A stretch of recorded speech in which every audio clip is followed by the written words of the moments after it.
I like all the steps of the process. You know, I like the mixing, mastering side. I like the recording. I like the performing, writing, all of it. I love different instruments. I just can't imagine my life where I'm not passively and actively doing music in some capacity.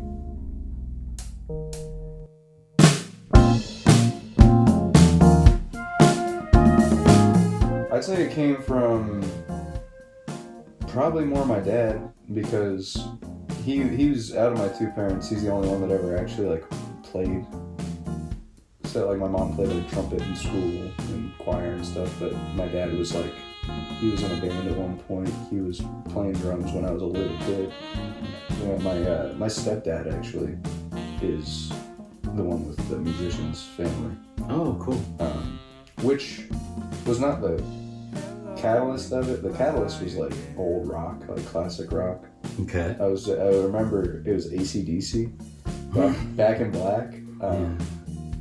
And it kind of, you know, I just spread my roots there, and it was like, this is sweet. I love figuring out AC/DC. And then it was like Guns N' Roses and Queen.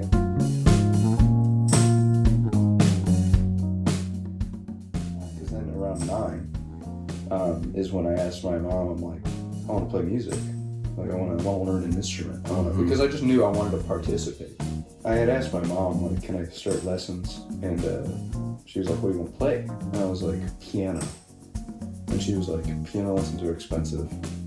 I was like, all right, drums. So I started drum lessons. At first I was taking lessons and I would get home and I would bang on like Tupperware and shit. Yeah. You know? I didn't have a ton of songwriting experience throughout high school. It was mainly like Talkless had started up and I was kind of writing with some other people. And then, so the end of like senior year, bands are starting to be taken seriously and songs are getting written. I think outside of high school, everything kind of ramped up. You know, like I started completing songs and, you know, Talkless became a more real thing. And like before, like I said, like I had written with people. Like there was like this band that never really got off the ground in sophomore year, just me and a guitarist. So like they were both coming to fruition about the same time. Dude, I think Talkless is brilliant. That was like, we used all the sauce on that. It was the name of the band. That's I love it. How did you get connected with Adam? That was Donovan Green, our drummer. Okay. He went to a show, a False Dichotomy show, which is a band Adam's drumming in, and they just started talking about it, and of course Adam works here. He brought us here, and it was more of the same with just, you know, the equipment you need for certain things. And yeah, so it was Donovan Green to Adam to Realgrey to Bring Your Song. You walk in to Bring Your Song, at least for me as a songwriter, and it's like, I'm a Smurf among Smurfs. Yeah. Like, you know, this is where people are, like me are, you know, coming together in real life, which is what we need.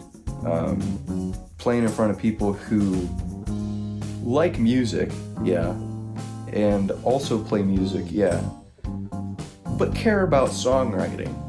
You know, like this, like how it's made is important to these people, and I appreciate that because I'm like that. You know, I've been working on it this week, putting in some hours, and it's kind of got this funky, keys heavy. I've been listening to Michael Jackson's Thriller, the album. Yeah, that's Quincy Jones. Yeah, producing that. Like, I'm just listening to all the layers, and I'm just like, dude, I need some of that. Like, I think of this song, I'm like, Michael McDonald, Michael Jackson, Rick James. Like, a lot of times I'll work on something, and then when I start dancing, you know, once those elements are in there that make me dance with everything else that's going on, then you got something.